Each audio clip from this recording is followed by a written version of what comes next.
ഇത്രത്തോളം എന്നെ കൊണ്ടുവന്നിടുവാൻ ഞാനും എൻ കുടുംബവും എന്തുള്ളൂ.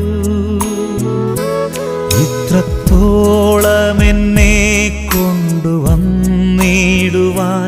ഞാനും എൻ കുടുംബവും എന്തുള്ളൂ.